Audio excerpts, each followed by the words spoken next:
Buenos días, mi nombre es Daniel Agudo de Construcciones Civiles y en esta mañana les voy a hablar del ciclo del agua. Hablar del ciclo del agua hay que tener en cuenta que el 70% de la superficie terrestre está cubierta de agua líquida y de ella alrededor del 96% del agua salada que componen los océanos. El resto, cerca del 69%, está congelada en los polos y entre el 1% y el 4% corresponde al vapor del agua de la atmósfera. Vamos a iniciar hablando por la evaporación. La evaporación es cuando el agua líquida del océano y otros cuerpos de agua se evapora y pasa de estado líquido a gaseoso gracias a la acción de la luz solar y el calentamiento diario de la Tierra.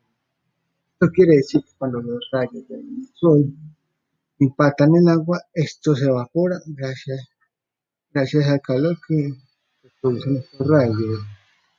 Los seres vivos también contribuyen al proceso de evaporación a través de la transpiración en el caso de las plantas y su duración desde los animales y los humanos. Y los océanos brindan un 90% del vapor que hay en la atmósfera gracias a que los océanos es lo que de gran parte cubre el planeta Tierra.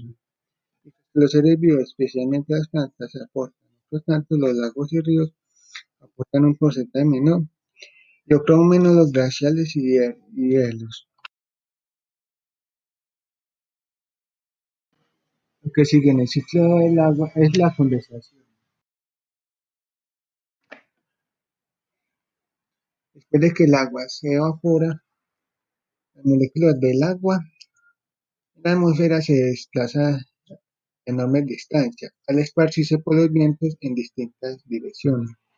Cuando el vapor del agua llega a altitudes mayores, la temperatura más baja le permite condensarse, es decir, expresar su forma líquida y formar gotas de agua que se acumulan en la nube. Cada vez que, la- Cada vez que más gotas se van acumulando en la nube, esta nube se va tornando más negra. Este es un proceso en el que el agua, al evaporarse, las moléculas del agua quedan dispersas en el aire. Y esto, el aire las lleva hasta la atmósfera, alcanzando una altitud alta. Esto está el cambio de temperatura en la que estaba abajo.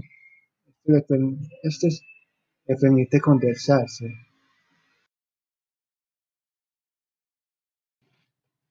Siguiente etapa del siglo, la precipitación.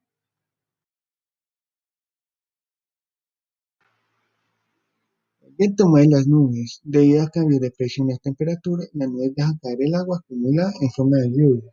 Esto debido a que cuando las gotas de agua contenidas en las nubes son ya suficientemente grandes y pesadas, rompen su estado de equilibrio y producen las lluvias o precipitaciones. Pero en general, el agua cae en forma líquida, pues en ciertas regiones y condiciones climáticas donde las temperaturas son menores, puede hacerla en forma más menos sólida, como la nieve, la escarcha o la nieve.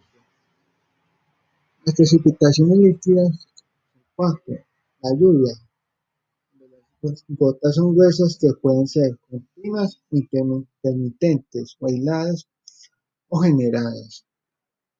La otra es la llovizna, gotas finas que pueden ser continuas, intermitentes, aisladas o generalizadas. Tormenta, lluvias intensas con las descargas eléctricas y fuertes vientos. Y el último es el chubasco, lluvia fuerte y repentina, acompañada de viento.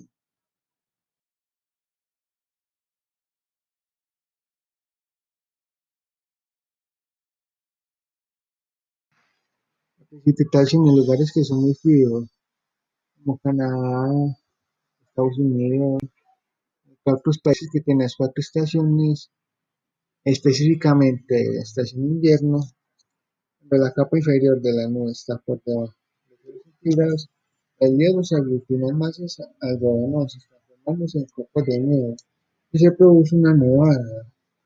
O cuando está, o cuando la nube está en lugares muy fríos, se produce con lo que se conoce granizo.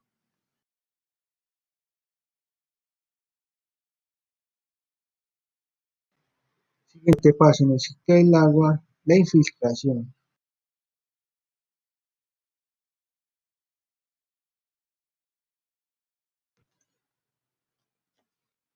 La infiltración es el proceso por el cual el agua penetra el suelo a través de la superficie de la tierra y queda retenida por ella. Alcanza un nivel acuífero incrementado en volumen, acumulado anteriormente superado por la capacidad de campo del suelo. El agua desciende por la acción conjunta de las fuerzas capilares y de la gravedad. Esta parte del proceso recibe distintas denominaciones: percolación, infiltración eficaz y filtración profunda. Su importancia radica en que el agua infiltrada constituye el principal sustento de la vegetación de origen de las aguas subterráneas. El análisis conceptual de la infiltración es como una condición natural. En este caso, las condiciones de aplicaciones son controladas. Esta partición es cuando el agua que cae arriba de las lluvias toca la superficie y se filtra por la tierra, ya pasos por los que por la tierra llegan los pozos subterráneos, hay como alimento para las plantas. La escorrentía,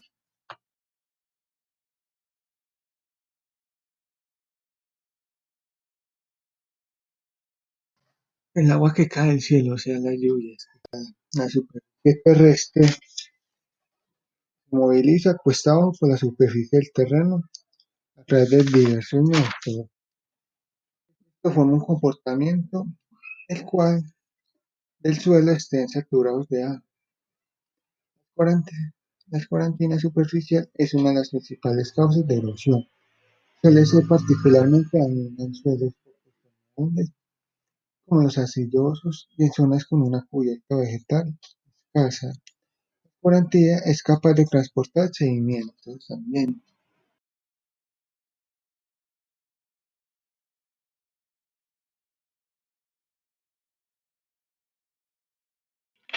La circulación subterránea.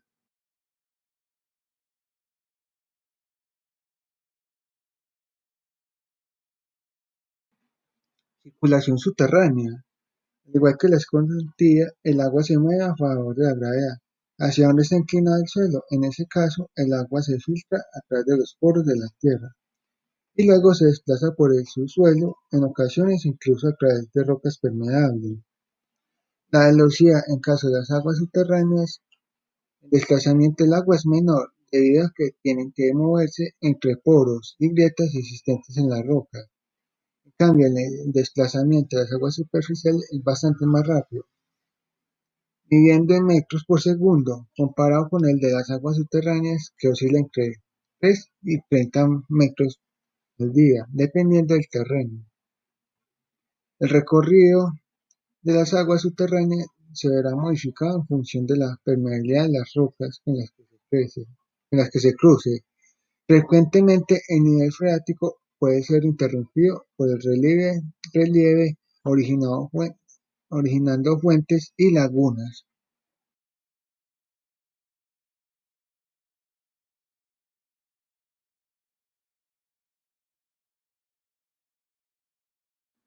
La función del agua.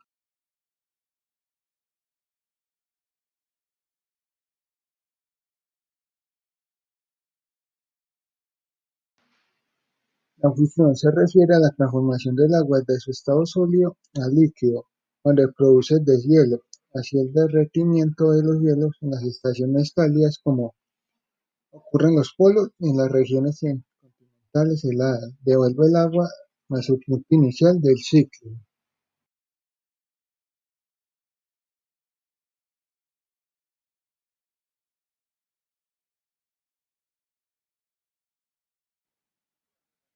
El ciclo del agua no tiene final ni inicio. Es un ciclo que se repite constantemente, desde la evaporación de ríos, lagos y mar hasta llegar a la atmósfera a alturas elevadas con un clima donde el agua pasa la condensación, convertirse en nube, ya cuando Ya cuando esto, ya cuando estas gotas son lo suficientemente grandes y pesadas, rompe su estado de equilibrio, se convierte en lluvia, hielo, dependiendo del clima donde esté. Esto llega ya a la superficie, donde se filtra agua subterránea, vuelve a lagos, ríos y mar.